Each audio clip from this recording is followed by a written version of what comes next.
రాయలసీమ ప్రజల చిరకాల ఆకాంక్షను నెరవేర్చి సీమ యువతకు ఉపాధి అవకాశాలను కల్పించాలనే సంకల్పంతో గౌరవ ముఖ్యమంత్రి శ్రీ నారా చంద్రబాబు నాయుడు గారు 2018 డిసెంబర్ 27న కడప జిల్లా మైలవరం మండలం కంబాలదిన్నె వద్ద రాయలసీమ స్టీల్ కార్పొరేషన్ పేరుతో రాయలసీమ ఉక్కు కర్మాగారానికి శంకుస్థాపన చేశారు. రాష్ట్రంలో కూటమి ప్రభుత్వం బాధ్యతలు చేపట్టిన తర్వాత రాయలసీమ స్టీల్ ప్రాజెక్టు పనులు తిరిగి వేగం పుంజుకున్నాయి.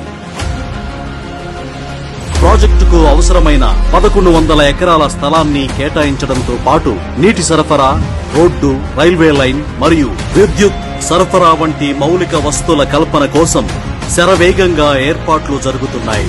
ఈ విధంగా ముఖ్యమంత్రి శ్రీ నారా చంద్రబాబు నాయుడు గారి చొరవతో ఈ రోజు కడప జిల్లా సున్నపురాళ్లపల్లెలో రాయలసీమ ఉక్కు కర్మాగారం నిర్మాణ పనుల్ని మొత్తం 50,000 కోట్ల భారీ వాణిజ్య పెట్టుబడితో రూపుదిద్దుకుంటున్న ఈ మెగా ప్రాజెక్టులో భాగంగా JSW సంస్థ ముందుగా 16,350 కోట్ల వ్యయంతో 2 దశల్లో ఈ ఉక్కు కర్మాగారాన్ని నిర్మించనుంది. తద్వారా 2 మిలియన్ టన్నుల ఉక్కు ఉత్పత్తిని సాధించడమే లక్ష్యం.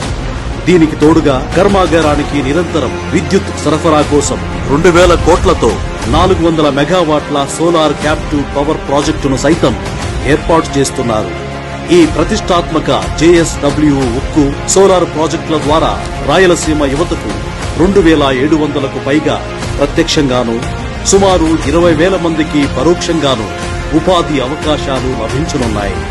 మొత్తంగా ఈ మెగా ప్రాజెక్టు రాయలసీమ రూపురేఖలను మార్చి ఈ ప్రాంత పారిశ్రామిక మరియు ఆర్థిక పురోగతికి సరికొత్త బాటలు వేయనుంది.